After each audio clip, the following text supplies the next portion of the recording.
বিকেল বিকেল বেরিয়েছি আমরা মেছেদা যাব একটু। সামনে আমাদের যে অনুষ্ঠানটা আসতে চলেছে তারই প্রস্তুতি চলছে আর কি। আর ও তো এদিক সেদিক গাড়ি ঘোড়া দেখে যেতেই ব্যস্ত। তো আজকে কিন্তু ওয়েদারটা বেশ মেঘলা মেঘলা। তারপরে আজকে আমরা এসেছি প্রথমে তুলি কলমে, যেহেতু মেলার পাশেই তুলি কলম, তো একটু মেলাতে ঢু দিয়ে নিলাম আর কি। তো মেলা থেকে বেরিয়ে আমরা প্রথমে গেলাম একটু ঘুগনি খেতে। এনার কাছে ঘুগনি ফার্স্ট টাইম খাচ্ছি, তো সেই জন্য 1 প্লেট নিয়েই খাচ্ছিলাম। তো খুব একটা ভালো, মানে ওকে ওকে আর কি খাওয়ায় এরকম। তারপরে আমরা এসেছি ভুরি ভোজে, এখান থেকে বাড়ির খাবারটা নিয়ে যাব।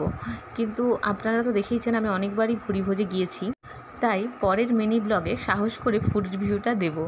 তো আপনারা অবশ্যই দেখবেন আমার পরের শর্টসটা।